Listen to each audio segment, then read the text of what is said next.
Welcome to the Get Good at Presenting podcast with Lee Jackson. This time I am on a Zoom call internationally to the United States of America with one of my favorite speakers and a new friend of mine who I met at the NSA conference, which in July 2017, which is the biggest speakers conference in the world.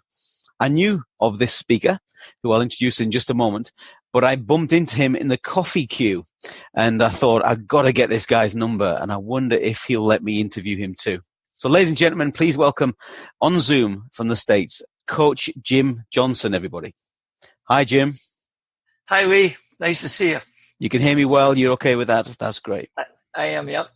Jim has an amazing story, and not only is he a coach of high school, is it high school, Jim? Yeah, high school basketball. High school, correct. Yep. Which, as you know, in the States is a massive thing. You know, lots of people come to the games, but something happened to Jim that went viral on YouTube, which has affected him and has made his speaking career blossom. So, Jim, tell us a little bit about that viral video. Sure. Well, I was going along and I ended up being a coach for 35 years, 33 of them at the high school level. And I was trying to figure out, ironically, the first job I ever had as a varsity coach, which is the head coach at the high school, I actually got fired. So it was a very humbling experience. But I picked myself up and then I started to have more success. But as we started to have more winning seasons, I had a real obstacle in my life. We're measured in coaching a lot by how we do in the postseason. So interesting enough, is that one of our issues is we'd have winning season, but then we'd lose in our postseason tournament.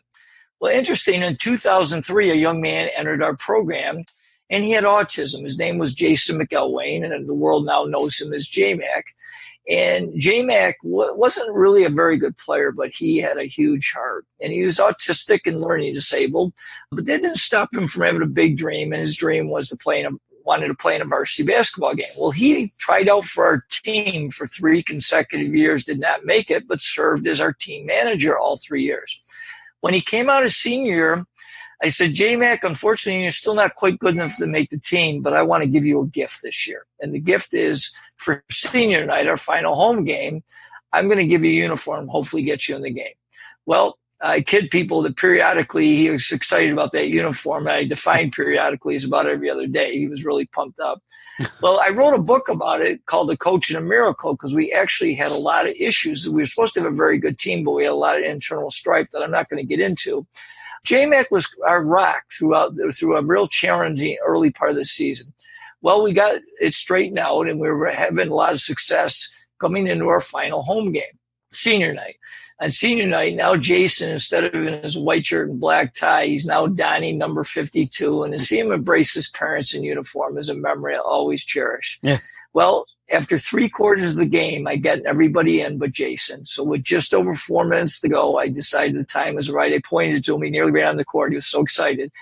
And then he was entering his first game. And this macho coach was hit by a blind side. What I didn't know was how well the student body was going to receive him. They gave him a standing ovation. What I didn't know, and Jason, one of our parents, had made these placards of Jason's face, and they actually showed him when he entered the game. This macho guy that was wouldn't cry at a basketball game, right, sat down and tears started to roll down my face.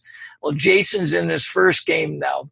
He touches the ball for the first time. He gets it in the right corner. He lets a 3-pointer go. The crowd stands in anticipation. It misses by like 6 feet. And I had to pray to God hard. Please, God, please help him get one basket. Well, the second possession, we actually had a much shorter shot. And this time we had a little drama because it hit the backboard, hit the rim, and fell off. I'm thinking, all right, God's starting to glisten. And then our third possession, Jason shot another 3 from the right wing, and this time it went in. I'm thinking, oh my gosh, God must be a basketball fan. Not only has Jason scored, he's got a 3-pointer. It can't get better than this, right? Well, wrong. As I kid people, Jason's boyhood idol was the Laker great Kobe Bryant. And he turned into Kobe Bryant for like the last 3 minutes of the game, and he just started making shot after shot. And the 2 things I'll never forget was with a minute to go, I'm still sitting on the bench, amazed at what I'm watching, of course, watching it through my teardrops. And I get a tap on my shoulder. I look behind me. It's Jason's mother, and she's bawling her eyes out. She gives me a big embrace and whispers in my ear, Wow. "Coach, this is the best gift you could have ever given me." And of course, I cried harder. I was so touched. And then this is actually how the game ended. With about 10 seconds to go, our opponent, Spencerport, I want to give kudos to their coach and their players. They were great sports that night. They score. And our player that takes it out of bounds, instead of throwing it to our point guard, he throws it to J-Mac. So there's about 10 seconds to go. And in my talks, I have the crowd, count it down. And all of a sudden, he gets to about 3 seconds. And I'm thinking he's going to go in and just shoot a layup. No, he pulls up like 2 feet behind the arc, almost an NBA three. I'm thinking, Jason, don't shoot from there. It's way too far. He lets go this rainbow and swish. And I look over, our student body runs on the floor. Our players run on the floor. And the other thing I'll never forget is Jason's mother. She was very little, about 5'2". I see her bobbing and weaving through the mass of people to get the J-Mac. And then the last thing to close is our players put him up on their shoulders. And at this point, I have no idea how many points he has. And our public address announcer comes on and says, "The leading scorer for the Greece Athenian Trojans tonight, J-Mac with 20 points." And of course, my math brain, I'm thinking if he'd played the whole game, he'd have scored 160 because he scored 20 in 4 minutes. Interesting, I'll just close with in my heart, I felt like I did it for the right reasons. I didn't really do it for any media attention. I called the local newspaper because we call in our games. They didn't make much of a deal. I thought that's where it was going to end. Well, the interesting thing is Jason's speech pathologist came to the game. It was the first game he'd ever come to. He was so touched. He called one of the local TV stations the next day at school, and they borrowed the tape. And when they showed it, it started the gaining momentum. And within 4 or 5 days, all of a sudden, it became a global story. It became a YouTube sensation. ESPN did a really neat 5-minute documentary that has well over 1 million hits on it. And which thrust me into the speaking world, unbeknownst. Although I enjoyed speaking, I'd only done it in the basketball world.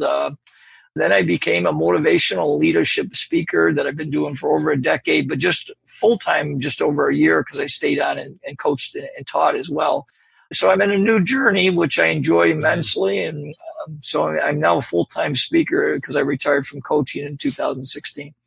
Fantastic. So, and actually, I have one last thing, Lee. I mentioned my obstacle about never winning our championship. Ironically, Jason's senior year, 3 weeks later, we won our first Section 5 championship. Wow. And then Jason came back and helped me my last 9 years, and we ended up winning 6 of them. So once I broke down that 4-minute barrier, things really started to improve. So. Wow. So once you'd won the championship, it just started to happen, and J-Mac was around helping you.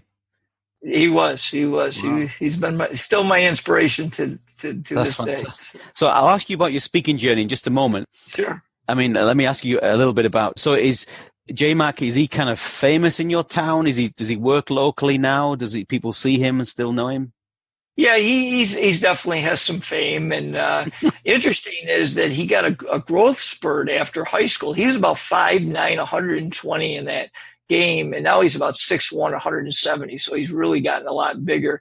He's actually, ironically, we always talked a lot about our goals, and he was a runner in high school, and he was just okay. But he's actually gotten back into running, and I've encouraged him, and he's actually run 11 marathons, I think, and he's run the Boston Marathon 3 times. So he's actually broke 3 hours in the Boston Marathon. So he's actually become a pretty darn good runner as well. Gosh. Yeah. That's pretty good for a tall runner too. That's a good time, right? Yeah. So he's doing well. He works at a local grocery store in our town, and I still see him a lot. So we're very close. He's like a second son to me. So that's amazing. So were you filming it that day, or was it a parent that was filming it? How did that happen? Actually, it was a student. A lot of years I was able to get a parent to do it, but that year we struggled. And so I went to one of my colleagues, and they were doing it as kind of a give back. So, it was only about the 4th game because we had done a semester break where I had to get a new student. And the ironic thing is he ended up videoing and catching the essence of it by, scanning the crowd as well. And he became an instant celebrity as far as a video or by accident. So. And I think when a video is popular and viral, because when you actually type in a few things to find it on YouTube. There's actually several now, isn't there? So people have taken the video and re-uploaded it. So to count the views now, I mean, it's several million now, I guess, with all the different versions of it, isn't there? Right. I'll make sure there's a link. I might be able to actually put the video on the end of this so people can see it in full. But so there you are. So you're high school basketball coach for all that time, with not much success and then a little bit of success towards the end. And then all of a sudden you're a speaker. So did people start asking you to do talks, or did you decide this is what I want to do as my second career? Well, it was more that because the story became so popular, people started reaching out, and interesting. Autism's kind of a unique situation in the fact that it's become even more prevalent, and there's some various reasons for that. To me, it was a gift from God because I think it gave a lot of people hope, with disabilities, and certainly specifically autism. So people started reaching out to me, and they want to be inspired by the story. So early on, I basically just came in and shared the story. And then as I got better as a speaker, I realized, not only do I have a really neat story to share with people, but I can give them some tangible keys through all the things I've learned from my coaching and leadership career. So now I do 2 talks. I do an inspirational keynote where I talk about the JMax story and then 6 keys to making your dreams come true. And then I do another leadership keynote where, depending on the client, sometimes I still want to hear the JMax story, but then I talk about 7 essential keys to being an outstanding leader. And then I've done some workshops. I've done some goal setting because I've done that a lot with my students and kids and my players. So I do that. And I speak to a lot of different, businesses and schools and associations. And I've almost spoken probably every kind of possible situation. But it's really been a neat journey. And how I really got more involved in it is when I started to speak, I started to really like it. And ironically, I was speaking at an event in Chicago about a year after the JMAC game, and this person came to me after my talk. He says, "Coach, you got a lot of potential as a speaker." And I said, "Oh, thank you." And he says, "You should join the National Speakers Association." And this is my ignorance. I was getting into speaking like I knew nothing about the industry. And I looked at him and I said, "What's that?" And he shared it with me. And it was a great bit of advice because I ended up joining. I've been a member now for 9 years. I met my manager, and I met, extraordinary people like yourself. And I've learned so much about the speaking, and, I've got some very good friends that are speakers now. So that was a great bit of advice that helped me immensely in my speaking career. That's fantastic. So you mentioned, let me just unpick a few things, because whoever's watching this, on YouTube and on the pod or listening on the podcast, they will get, there'll be speakers at different levels. And so I want to dissect a little bit of what you said. Now, you said something there which is really important, and I think it's one of the key things as speakers. You said, I have my story and I tell my story, but then I give takeaway keys for the audience to use. How did do you think sometimes speakers forget to do that? And how did you get to those keys yourself? And how did you know you needed them? Right. I definitely think, some people forget whether you call it takeaways or challenges, but you got to give the audience something that they can take away and implement into their life. Otherwise, it's nice to be inspired and motivated, whatever you want to call it. But if you don't give them some tools to actually implement it in their life and make changes in their life, they're going to stay the same. So as I said, I guess it was just from my coaching. And then as I learned more about speaking and I started to study different speakers, what was effective, what isn't. And, that's really something I share when people say, how did you become pretty successful as a basketball coach? Really it's because I studied coaching and leadership, and I got to a point where I got really good at it. And that's the thing that I've learned so much about speaking, platform skills, marketing skills, how to work with a business team, because I have a little team that I work with, how to get involved with social media. I laugh, Lee. Social media is huge in speaking.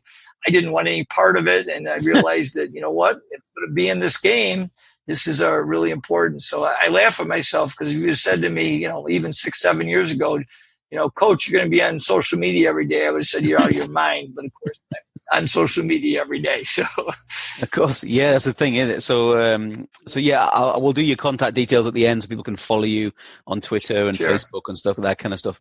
So, so the takeaways are key, aren't they? Because I've even heard from people who've got an amazing story, but then they kind of stop their talk. And I've seen quite a few of these. And me as an audience member rather than a speaker, I tend to go in my head, oh, okay, that was nice. Right. Whereas I think people really pay us, don't they? Because you're going to give them something practical that they can do when they leave that auditorium. That's the key. So have you ever had anybody that's contacted you afterwards and said, look, that thing really changed my work or my life? Have you had that kind of feedback to help you to know what to focus in on?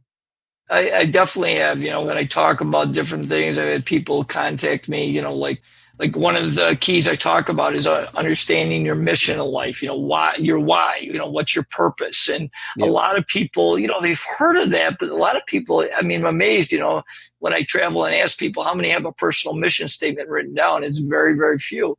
And even, one of my other keys in my inspirational talk is, how to be an effective goal setter. And, we've all heard about goal setting, but let's be frank with it. How many people are actually practicing? So I give them some tangible tools, some challenges right away. Like I say, okay, I want you to start tomorrow. I'll give you tonight to think it over. I want you to write down your most important goals. Because I'll ask the audience, how many people are writing their goals down? And it's a very small percentage. Yeah. And yet, we've all heard of goals. We all know it's, we should be more zeroed in on what's most important to us in all our phases of our life. So not necessarily giving things that are completely new to anybody, but it's, really get people to stimulate their thinking and stimulate them to take action on things. Yeah. I guess there's nothing new under the sun, right? We all teach similar stuff, but we have our own way of doing it because most stuff is thousands of years old. That's the reality, isn't it? Right. Now we talked last time we talked in the States. People will listen to this from all over. I'll put this out in the UK, but also there'll be people, I'll put it out on the NSA stuff. The UK market is obviously very different from the US. And you mentioned that you actually have a management team now. So you have people that, are they marketing or are they diary management? What is it that they do? Because that's a lot rarer in the UK. Do you know what I mean? Right. Well, I have a small team of people. I give you my illustration. My manager, and she works with me. She has a lot of hats. She helps with marketing. We do a monthly newsletter that she edits and, reaches out to clients. She does all the contract work, all the itinerary. She has a lot of things she does. We have a lady that helps with my social media that I work with every month. She also works with the newsletter. She does social media as well as I do. I'm involved with that as well. I have a web person that's on our team. If we want to add a video or that kind of thing, or we are always trying to upgrade our website. So I think that's an error that speakers make is they they put one website up and it becomes obsolete. If you got a picture from 20 years ago, hey, that's not what you look like anymore. Yeah. There's quite a lot of people, quite a lot of event planners have booked people and thought, hey, who sent your older brother? Do you know what I mean? Exactly. So, I have a person that I actually just hired, just another idea. I went to a local college and I just hired 2 interns to help me with video work because video is very big. I have a person that I talk to each week that I write out a blog each week and then he puts it on the website for me. So, I'm able to, try to stay to my strengths. And then, the other thing I can really say in any industry, but speaking is you always got to keep striving to get better. Like the next month, I'm going to meet with a speaker coach, when we're going to assess my brand, we're going to assess my platform skills. I think it's just really important that you continue to grow. So that's great to hear. Yeah, every day's a school day, as I like to tell people. That you've got to start learning, and I love that learning. And sometimes I have to, I have to stop myself learning and get on with my work sometimes because I love, I'll follow links on Twitter. I'll be reading articles and stuff, and I think that's part of it. We've got to be learners, right? We've got to be learners, right, without doubt. So. Yeah. So if I was to ask you, could you give a couple of tips? So could you give a couple of tips for platform skills for maybe a new speaker, and maybe a couple of tips for running a speaking business and what's worked for you? Anything practical there, Jim? Sure. Well, I'll start with the platform skills. Number one is that I really believe you should, early on, it's easy for me to say hire a coach, but coaches can be very expensive. So I think early on, it's a matter of, first of all, writing your speech out. You shouldn't memorize your speech, but you should be clear on what you're trying to do. Number two, you should constantly practice it. I think that's one thing. And even veteran speakers, like I always practice my talk before I go out. I mean, you don't ever take that for granted. Practice it a number of times. Thirdly, is getting it videoed and get it assessed by you. And hopefully as you grow as a speaker, you can have other people look at it and really improve that, so that you're really becoming fluent as a speaker. And sometimes you don't even know. Like I early on, I know I said things like "okay" too much. Now I'm very good at that. But actually, a few years ago, I had somebody come out and said, "You know what? You say so too much." And so I really concentrated on. Because, as a speaker, you get to a point where you feel like you're saying good things and you're not using your ahs and okays, but there might be still annoying habits you're doing. Sometimes you don't even realize. I see. The same with, understanding how to emphasize a point, where you might want to approach the audience or change your volume, or a pause is a really powerful thing to use. And I think early beginning speakers don't want to pause. They want to just keep talking.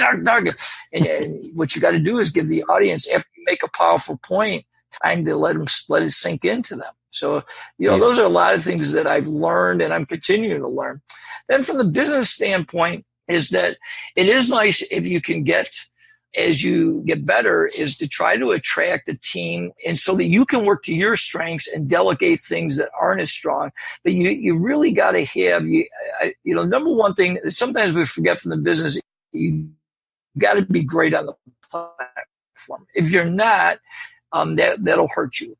But as you become more effective on the platform, then you have to consistently get your name out there. And so to do that, number one is get video of you speaking on your website, put it on YouTube, do things like I do a whole video series that I send out. I do a weekly blog. So I'm sharing information of things, trying to help people. I do a monthly newsletter. So I've gotten a following. And then I truly believe, we can all say, but I think you do have to get some involved in, depending on who you talk to, how involved, but you got to be consistent with social media. You got to have a presence out there. You got to have a following. And then the huge thing is to establish a following is you have to consistently think of how can I add value to my followers? Whether it's to send one of your videos, I do a weekly book recommendation. I'm a big reader. So I do that on my social media every single week. But you got to do what your strengths, but you got to share that and make sure that you get a following. So when people know that you're a speaker, or maybe you come out with a book or another product, people got to be aware of that. But the only time you come out publicly is when you're trying to sell something, you're going to really struggle. You got to build that relationship first. Sure. That's some great tips there. Some fantastic. So just on a practical level, do you diary these things in? So do you write your blog on a Wednesday morning, and do you do your newsletter on a Friday afternoon? Because sometimes I find, that the week kind of runs away with me, and then I think, I didn't do that blog I was meant to do. How do you make sure that happens? Well, we do the newsletter once a month, and we put it on, with my manager, my social media director, the three of us. I write the initial content, and then they revise it. And then my son is a brilliant writer himself, so we send it to him. So we have a little bit of checks and balances. So, but we have a date that, we're going to send the newsletter out it's usually the third Thursday. And then from the blog, sometimes it changes because of schedules, but for the most part, I talk to my blog person on Monday night. So I usually write my blog on the weekend, talk to him Monday nights, and it usually goes out Wednesday or Thursday. So, nice. And again, I think that is a key, is being consistent with your social media. If not, people will forget about you. Yeah. And then the key is also what you're learning there is we don't have a management team, but I have a web guy, I have other people around. They're not maybe a specific team like you, but what you're saying is that actually you want to do the content and then you farm out the practicalities of that. Because sometimes when you write a blog, you've written it and you think, oh, I've got to format it. I've got to find a photograph for it. I've got to put it on my blog. Then I've got to put it on my Twitter, my Facebook page. And before, and that's the kind of stuff where you go, oh, I'd rather not do it, Right. And that's the thing, as you grow as a speaker, what you try to figure out, obviously you got to have a revenue stream because, when you delegate to other people, you got to pay them. But, that's something I've been able to work out. I try to stay in my strengths, although I do try to always learn and enhance what I'm doing. Yeah. But, there's people that I'm never going to get great in my website. I know what I want on my website, but, I'd rather delegate that out to somebody that's their job. They love that. That's not my passion. I know it's important as a speaker to have a great website, but I don't want to have to know all the ins and outs to do it. So, no, that's right. And websites are never finished, right? They're never finished. Oh, so for sure. You just got to keep rolling with it. That's been fantastic. Loads of information there for experienced and for brand new speakers, Jim. It's fantastic. Just tell everybody, where can they follow you on Twitter? How do they get a hold of you and follow you? Yeah, probably the best is I've got all my social media information on my website, which is CoachJimJohnson.com. That way I wouldn't forget it. On that, there's the JMAC video that we had talked about. There's some videos of me speaking. You can sign up for my monthly newsletter, my weekly blog. Those are all free, complimentary. And certainly, one of my dreams is to become a global speaker. I've only, to this point, spoken the U.S. and Canada. So hoping someday to come over and visit you, Lee, and spark the UK. We have chatted about it, Jim. We're hoping it might happen, eh? We're hoping it might happen. Yep. That'd be fantastic. I'd love to host you here in the UK. And I know there'll be loads of businesses and lots of professional speakers that'd love to hear your message. It was one of the most inspirational YouTube videos of all time. And it was fantastic, not only because it was about young people, but it was about disability. It was encouraging. It was just fantastic. And so I'm pleased that I've met you in real life, Jim. It's been a real pleasure. So we'll end it now, and people can get hold of you at CoachJimJohnson.com. So thank you, Jim. Right. My pleasure. It's great to talk to you, Lee. Thank you.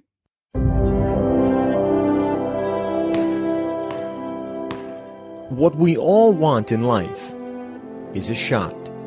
But what we do with it, that's the story we all want to tell.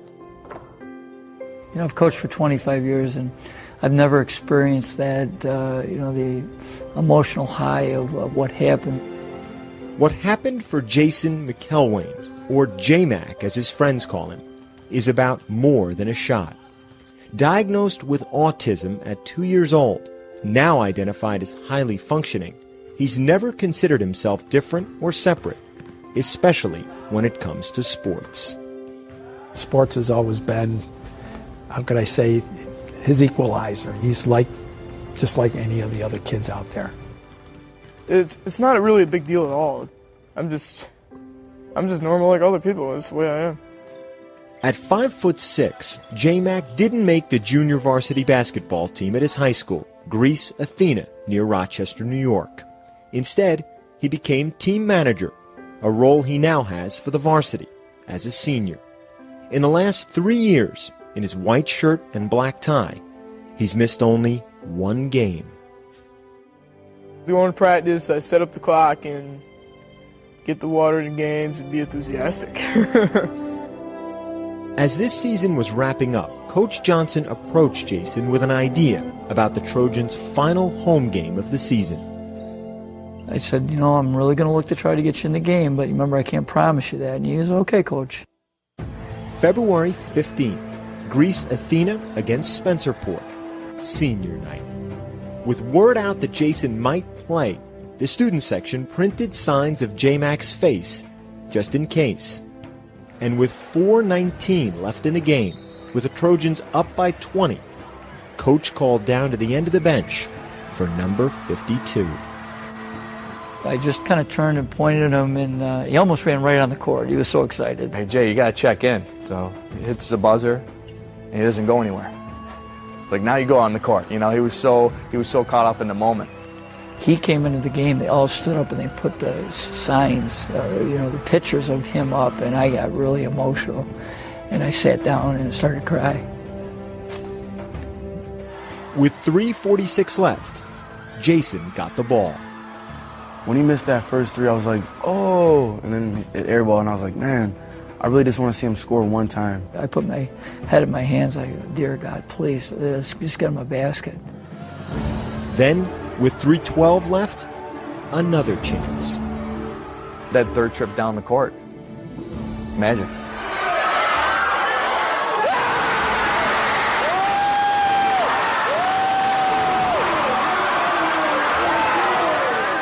As soon as I started hitting my first shot, I just kept shooting, and I was just hot as a pistol.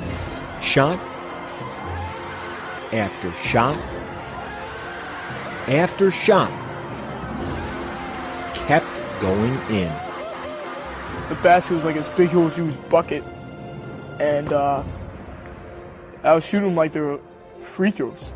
It was just a big, huge bucket that's like huge. And I was like, oh my God, is this really happening? He has more points than me, so he's got bragging rights over me. He was unstoppable for that moment in time. He was unstoppable. He comes down the court right at the end with like 3 seconds left, and he hits this one that's, probably like an NBA three.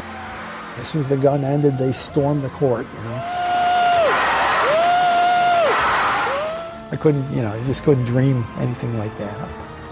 It felt like we won a championship. Everyone's just so happy for me. In that 4 minutes, 19 seconds, Jason was 7 for 13, 6 of 10 from three-point range, 20 points in all. In his first and only varsity basketball game, J-Mac was the high scorer. Truly the most incredible moment I've ever had in coaching. I was so touched, and it was just so special to me that a young man, his dream came true, and that I could help that. It was awesome. What we all want in life is a shot. J-Mac took his, and now it's a story we can all tell.